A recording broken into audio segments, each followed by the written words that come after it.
Аскар Акаев менен жубайы Майрам Акаева Кыргызстанга келишти. Маалыматты Бекболот Талгарбеков тастыктады. Анын айтымында Акаев алгач Казакстанда лекция окуп, Казак президентинин 70 жылдыгына арналган салтанатка катышкан. 18 майда жубайы экөө таласка барып, Майрам Акаеванын апасына Куран окушкан. Андан соң Таразга кетишкен. Кече кайра Кыргызстанга келишти. Ал Кыргыз мамлекеттик техникалык университетинде жана Илимдер академиясында лекция окуйт, деди Талгарбеков. Булак бара келди. Кыргызстан, Кытай жана Өзбекстандын биринчи айымдары театрга барышты. Кыргызстандын биринчи айымы Айгүл Жапарова, Кытай эл республикасынын төрагасынын жубайы Пен Лиюан жана Өзбекстандын президентинин жубайы Зироатхан Хашимова менен биргеликте Сиан шаарындагы Ису театрына барды. Мамлекет башчыларынын коштоосунда барган Кыргызстандын жана Өзбекстандын биринчи айымдарына Кытайга мамлекеттик сапардын алкагында маданий программа уюштурулган. Театрда Кытайдын салттуу искусствосунун ар кыл түрү бар. Анын ичинде опера, салттуу бийлер, ырдоо жана Кытай музыкалык аспаптарында ойноо. Бул театр Сианда элдер эң көп барган таанымал маданий жайлардын бири. Биринчи айымдар Айгүл Жапарова, Пен Лиюан жана Зироатхан Хашимованын жолугушуусу жылуу жана достук маанайда өттү.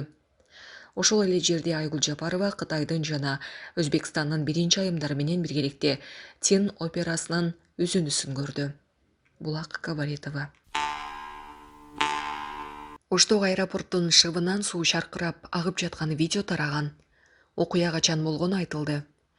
Кечээ 19-майда Ош шаарында жайгашкан Ош эл аралык аэропортунун ичин суу каптаган видео тарады.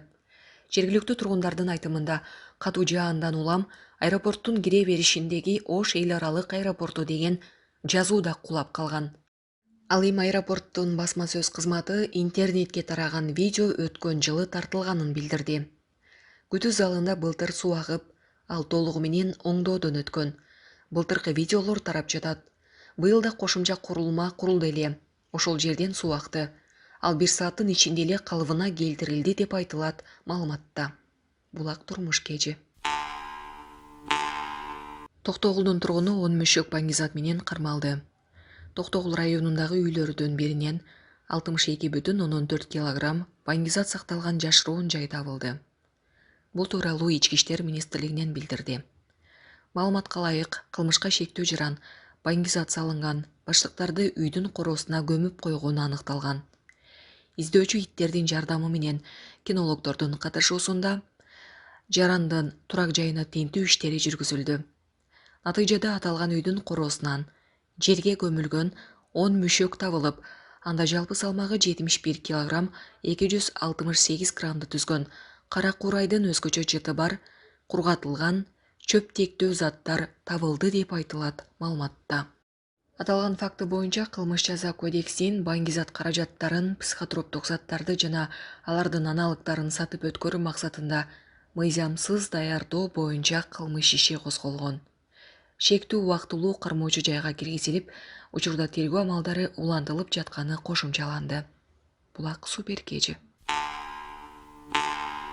2 жылдан бери опузалап акча алып жүргөн Бишкекте милиция кызматкери кармалды.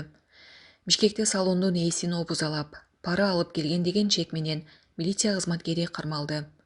Бул тууралуу Ички иштер министрлигинен билдиришти. Маалыматка ылайык, Бишкектеги укалоо салондорунун биринин ээсин ар дайым опузалап, акча каражатын алып келген Ленин райондук ички иштер башкармалыгынын ыйгарым укуктуу аймактык тескөөчүсү кармалды. Ал 2 жыл бою укалоо салонунун үстүнөн калкалоосу үчүн айына 4000 сомдон алып жүргөн. Андан сырткары 2021 жылдын ноябрь айында коркутуу жолу менен аталган салондун ээсинен $3000 алган. Бул каражаттар ай сайын ОДНге электрондук капчык аркылуу которулуп турган.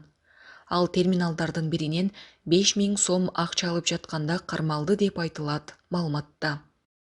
Бул факты боюнча опузалап пара алуу менен кылмыш иши козголгону кошумчаланды. Ички иштер министрлигинин ички иликтөө кызматы ички иштер органдарынын катарынан кызматтык кызыкчылыктарды саткандардан, паракурлордон, мыйзамды бузгандардан, коомчулуктун алдында милиция кызматкерлеринин кадыр баркына көө жапкандарды тазалоого багытталган иштерди улантат деп айтылат билдирүүдө. Булак Супер Кежи. Ош облусунун Ноокат районунда Чакан ГЭСтин курулушу башталып, капсула салуу аземи өттү. Малым болгондой Чакан ГЭС инвесторлор жана жеке ишкерлер тарабынан курулууда. Президенттин Ош облусундагы ыйгарым укук өкүлү Элчибек Жантаев ГЭСтин курулуш иштери менен таанышты. Ал Чакан ГЭС аркылуу электр энергиясынын сапатын жогорулатуу, өзгөчө алыскы жана айыл аймактарына электр энергиясын жеткирүү максаты коюлганын белгиледи. Булак Турмуш Кежи. Экология министри коомчулукту таштанды таштабоого чакырды. Жаратылыш ресурстары, экология жана техникалык көзөмөл министри Мелис Тургунбаев кыргызстандыктарды таштанды таштабоого чакырды. Ал мындай видео кайрылуусун Facebook баракчасынан жарыяланды. Анын айтымында Кыргызстанда таштанды маселеси курчпойдон калууда. Ошондуктан таштанды маселеси тез арада чечилбесе, жаратылышка чоң зыянын тийгизүү коркунучу бар. Ал келечек муундарга таза Кыргызстанды өткөрүп берүүнү каалайт. Булак Марал ФМ.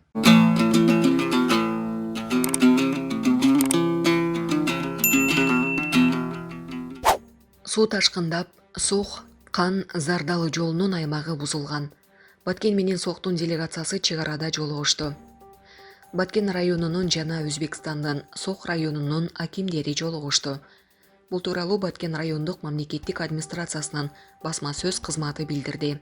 Маалыматка караганда, Өзбек тарап Кожо Ашкан дарыясынан өздөрүнүн аймагына суу тартып чыгарган мезгилде ошол жерден суу ташкындап Өзбек Республикасынын Сариканды айылынын аймагынан өткөн Сох, Кан, Зардалы жолунун 4-5 чакырым аймагы бузулган. Бул жана башка орун алган маселелерди ордунда чечүү максатында эки тараптуу сүйлөшүүлөр жүргүзүлдү. Баткен районунун Кыштут айыл өкмөтүнүн Таян айылы менен Өзбек Республикасынын Сох районунун Самарканда айылы чектешкен нейтралдуу аймакта Баткен районунун акими Учкунбек Чорубаев баш болгон күч түзүмдөрүнүн өкүлдөрү, тиешелүү жетекчилер жана Кыштут айыл өкмөтүнүн башчысы Өзбек Республикасынын Сох районунун акими Саид Мусаев жетектеген делегация менен жолугушту.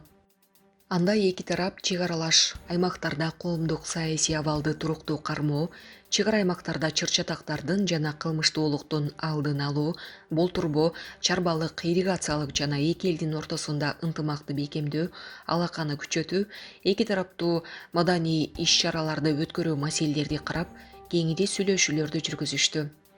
Маселелерди ордунда чечүү максатында эки тараптуу сүйлөшүүлөрдү жүргүзүп, Баткен районунун акими Жоробаев Өзбек Республикасынын Фергана облусунун Сох районунун акими Саид Мусаевка аталган жолду оңдоп түзөө иштерин жүргүзүүнү сунуштады. Аталган жол ошол күнү оңдолуп, автоунааларга каттам ачылган. Эки тараптуу жолугушуу конструктивдүү духта бирин-бири түшүнүү менен өткөрүлүп, мамлекеттик чек араларды демаркациялоо процесси аяктаганга чейин чек аралаш аймактарда макулдашылбаган курулуштарды жүргүзбөө жагын макулдашып, эки тараптуу жолугушуу өз максатына жетти. Булак Турмуш Кежи. Ысык көл районунда 146 эс алуучу объект мыйзамсыз курулган. Архитектура, курулуш жана турак жай коммуналдык чарба мамлекеттик агенттиги президенттин Ысык көлдүн экологиясын сактоо боюнча кечиктерилгис чаралар жөнүндө жарлыгын аткаруу максатында Ысык көл облусундагы эс алуучу жайлар менен пансионаттардын курулуш ченемдери жана архитектура жаатындагы мыйзамдардын аткарылышын текшерүүнү аяктады. Мам курулуш билдиргендей, саркынды сууларды тазалоочу курулмаларды текшерүү процесси да жыйынтыкталды. Текшерүү иштерин Мам курулуштун ведомстволор аралык комиссиясы жүргүзгөн. Комиссиянын ишинин жыйынтыгы боюнча Ысык көл облустун Ысык көл районунун аймагында 146 объектте архитектура жаатындагы мыйзамдар бузулганы катталган. Материалдар сот жана укук коргоо органдарына жөнөтүлөт. Булак Баракелди. Коррупцияга шектелип кармалган туризмди өнүктүрүү фондунун жетекчиси Елена Калашникова 2 айга камалды. Бул тууралуу Супер Кежи порталына 1 май райондук сотунан билдирди. Маалыматка ылайык 19 майдын кечинде Елена Калашникова менен анын орун басары Александр Валетовдун бөгөт чарасы каралды. Сот аларды 2 айга камакта калтыруу чечимин чыгарды. Тагыраагылар 22 июлга чейин УКМКнын убактылуу тергөө абагында камакта болот. Бирдей кетсек, УКМК өкмөт түзгөн туризмди өнүктүрүү фондунун жетекчиси Елена Калашникова менен анын орун басары коррупцияга шек саналып кармалганын 18 майда билдирген. Булак Суберкежи. Атай Бейшенбек. Бизге сырттан телефон киргизүү мүмкүн эмес. Кирип чыккан сайын кылдат, атайын аппарат аркылуу тинтүү кылат. Жана камера оозунда бир эмес 2 видео көзөмөл турат. Бул тууралуу айтылган билдирүү жарандык активист Атай Бейшенбектин соц тармактагы баракчасында жарыяланды. Бул сөздөрүмдү Кемпир-Абад боюнча камалгандардын көбү тастыктап берет. Интрига жасаган жетекчилерге коом жана өлкө башчысы баа берип, чечим кабыл алуусу керек деп жазылат билдирүүдө. Буга чейин жарандык активист Атай Бейшенбек уулу айып изоляторуна киргизилгени маалым болгон. Булак Серепкежи. Бишкекте телефон аркылуу бомба коюлду деп жалган маалымат берген адам 6 айга абакка кесилди. Бул тууралуу УКМКнын басма сөз кызматы кабарлады. Маалыматка караганда, ушул жылдын 3 февралында Чүй проспектиси менен Эркиндик бульварынын кесилишинде колго жасалган жардыруучу зат тууралуу жашыруун маалымат түшүп, бирок тастыкталган эмес. Бул факты боюнча кылмыш жаза кодексинин террорчулук актысы жөнүндө билип туруп, жалган маалымат берүү боюнча кылмыш иши козголгон. Тергөө иш-чараларынын жүрүшүндө террорчулук тууралуу жалган маалымат тараткан 40 жаштагы жаран кармалып, муну бейбаштык үчүн жасагандыгын мойнуна алган. 18 майда 1 май райондук соту тарабынан күнөөлүү деп табылып, 6 айга эркиндигинен ажыратылган. Булак Марал ФМ.